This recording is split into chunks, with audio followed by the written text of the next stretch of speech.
وفد هجامين يوم رشح مدحوينه كحجين xisbiga mucaaradka ee wadani ambassador maxamed cali cabdi ayaa saaka kormeer ku tagay deegaanka marawad ee hoos yimaada gobolka Sanaag kormeerkan ayaa ujeedadiisu ahayd qaadashada kaarka cod bixinta waxaanu halkaasi ku wacyigeliyay murashaxa madaxweyne ku-xigeenka xisbiga mucaaradka ee wadani dadkii ku dhaqnaa deegaankeena isagoona kula dardaarmay inay qaataan kaarka cod bixinta waxaana hadaladiisii ka mid ahaa sidaan hore u fariinta ugu dirnay dadweynaha gobolka Sanaag gaar ahaan degmada ceerigaabo reer marawada waxaan leenahay yaanu idin saagin waqtigu yaanu idin seegin waa shan cisho kaliya haysataan shantu markay dhamaato way idinku adkaan doontaan inaad degmada tagtaan ceerigaabo inaad tagtaan marka afar cisho hadhay durba maanta way idin dhaafaysaa waa duhurkii baa la joogaa ka faa'iideysta yaanu idin dhaafin kaarka markaad qaadataanna xafida oo meel dhiga oo ilaashada muddaad haysanaysaan waa xaqiinii yaanu idinka halaabin marka waxaan idinka tegaynaa nabad ilaahay roob haynoo keeno intaasi kadib waxa wafdigu xaalad indha ku soo maray buurta daalo oo ah buur dalxiise waxaanu wafdigu halkaasi ka dhagax dhigaan hotel weyn oo ay ugu tala galeen inay ku nastaan dalxiisayaashu waxaana ugu horreynkaasi ka hadlay mas'uuliyiintii wafdiga ku wehelinaysay murashaxa madaxweyne ku-xigeen ee xisbiga wadani waxaana eedeymo kala duwan u soo jeediyeen xukuumadda Soomaaliland iyo sidoo kale wasaaradda dalxiiska oo ay sheegeen inay ka gaabisay balida buurta daalo oo ay ka muuqato dayac badani meelihii loogu talagalay inay ku nastaan dadku markay dalxiis u yimaadaan buurtani daalo waxaana hadaloodii ka mid ahaa waftu hogaaminayo musharaxa madaxweyne ku-xigeen ee xisbiga wadani halkan umu iman dalxiis laakiin waxa inuu dhow wasijeedkeena ah goob aan ugu talagalay inaan soo booqano sida u soconayso deegaanka aan mari doono insha Allah inaan wacyigelin dhinaca kaar qaadashada aan u siiyo musharaxa madaxweyne ku-xigeen saaka waxaan joognaa buurta daalo وما نعلم في التلخيص لما قولوا بورصة ديالو كله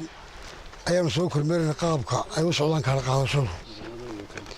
هالتي قبل كسناق آجي أدبر لو سوق لو يحسبك وطني شو ولا شيء كان هو قاعدني وين مقطع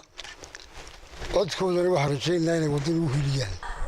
ما أنت أنا كوجوبه daalo hoosteeda oo dhan aanu soo eegaynay oo kaararka sidii ay dadku u qaadanayeen aanu eegaynay waxaanu u soo baxnay buurta daalo sababtaan ugu nimino waxa weeyaan wadamada maxay ahayd jaarkeena haddaynu Ethiopia aanu ka qaadan iyo Kenya lacagta ugu fara badan ama budgetka ugu fara badan wuxuu kaga soo galaa waa dalxiiska laakiin waxa nasiib darro ah oo ayaan darro ah maanta dawladda joogtay in canaanta ma aho wax yar baa haro 9 habeen baa haray 9 kii habeen waxa ku dhameysteen inta iyagu is eryanayeen isku mashquulsanaayeen waana dhibaato ku dhacday dadka Soomaaliland tacsi ka soo gaadhay weeyaan dhibaatadaasi meel walba saasay u dayacan tahay meelahan waa meelihii dalxiiska iyo takhliga u badan iyo lacagta u badan ee dadka ka soo gali lahayd gabagabadii waxa halkaasi hadalka soo afbeeray murashaxa madaxweyne ku-xigeen xisbiga wadani ambassador maxamed cali cabdi waxaanu hoosta ka xariiqay inay buurta daalo u baahan tahay in la ilaaliyo isagoona bulshada ku dhaqan deegaanadani ku booriyay inay qaataan kaarka cod bixinta waxaana hadaladiisii ka mid ahaa fulinayna baaqayagii ahaa in dadweynaha ku nool gobolka Sanaag ay qaataan kaarka oo meelihii goobaha ku dhow buurta aanu joognay marka waxaan u kaliftay inaan soo eegno sida ay yihiin dalxiiska dalalka adduunka waxay kharash badan iyo waqti badan iyo hanti ku bixiyaan inay abuuraan goobo dalxiis waxana nasiib darro ilaahay isagoo ina siiyay goobo ilaahay diyaariyay oo adduunyada ku yar noocan ku yaalo kale inay dayacnaadaan waa aragtaan waxa durdur bay ahaan jirtay halkani ceelal baa laga sameeyay way dumeen way baabeen waxaan rajaynaynaa